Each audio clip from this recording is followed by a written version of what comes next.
Now, other interesting cultural news, and again, perhaps the theme of the day is Disney's demise. You have Snow White and the Seven Dwarfs will now be, yeah, not so much anything like the original at all. Now, Disney recently has lost money on Indiana Jones, which they estimate to lose $100 million. They also had Elemental, which is an animated film, which Disney actually bragged at the time was the first non-binary character. That lost $200 million. You had Lightyear, which lost another $100 million. The Flash lost $200 million. And the only modicum of success they could even call success is they may, and this is a big may, they may break even on Little Mermaid. That's their biggest accomplishment lately, is breaking even. That is terrible for a company like Disney. And again, this is at a time where the CEO, Bob Iger, claims they want to cut production costs dramatically and try to save money and get good ROI. He's not getting that anytime soon with these initiatives. Now, when looking at this recent film, it looks like Disney cast a Latina actress as Snow White.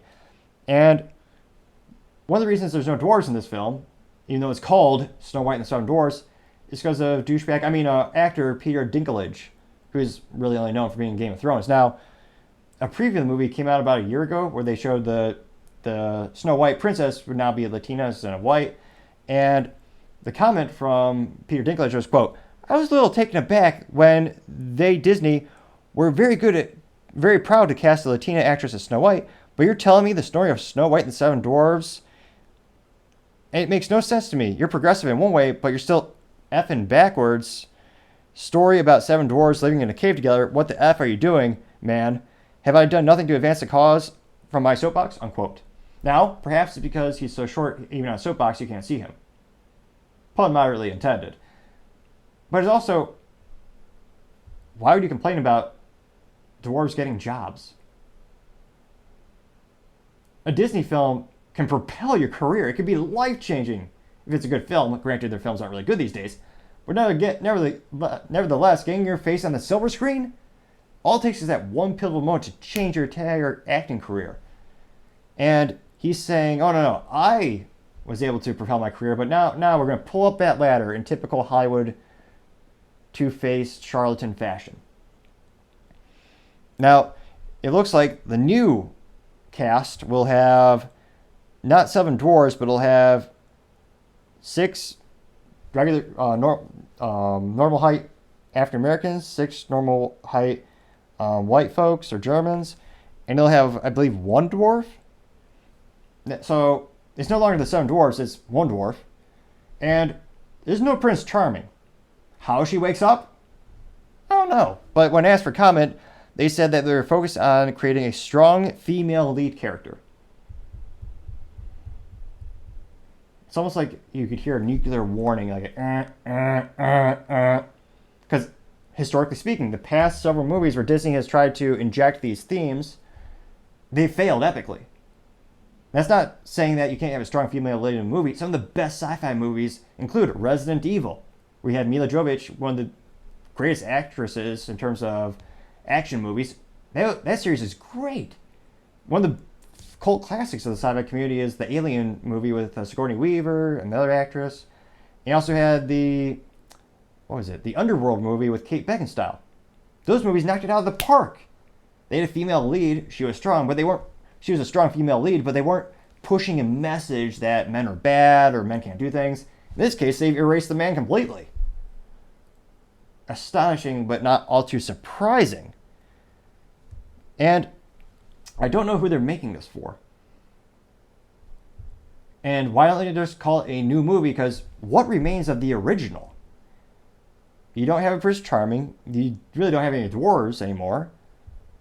And again, I think a big issue people in the middle, or because this kind of bleeds into politics, this cultural phenomenon, a lot of people in the middle and the right, they notice that it never happens in Hollywood where you have a African American character and you recast it as white. Or you recast, it just doesn't happen. Name one, I'll gladly change my statement right there. But it never really happens. Maybe I need to write a little letter to Disney and say, hey, there's no Cubans in this movie. You should cast me.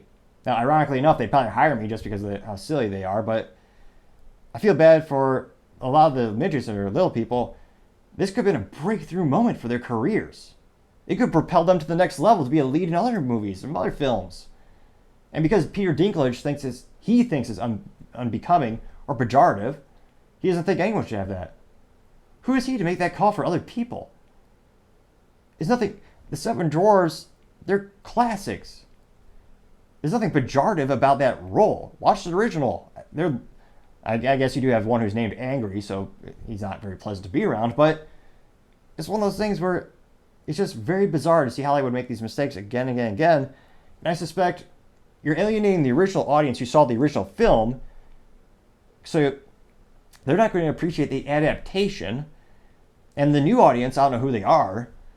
I mean, I don't care if, like, my family's from a Latin country. We don't care if there's a Latin lead in a movie. We just want to see a good movie, like everyone does. It's one of those bizarre things, and culturally speaking, it'll be interesting to see how many movies will Disney lose money on before they change their methodology. Time shall tell. Granted, thankfully, I'm not a shareholder, so I don't care how much time it takes. For other people who are shareholders, might be in for a bumpy ride. Thank you, everyone, for taking the time to tune in today. I especially want to thank you for taking time to subscribe. Trying to get to 3,000 subscribers by the end of July. Greatly appreciate it. Also, don't forget to take time to like the video, as well as let me have a couple comments in there so that we could constantly make the show better and better. Your feedback is greatly appreciated. Also, don't forget to tell your family, tell your friends, tell your coworkers, heck, tell your enemies, tell anyone and everyone. Just stay safe and fight the good fight.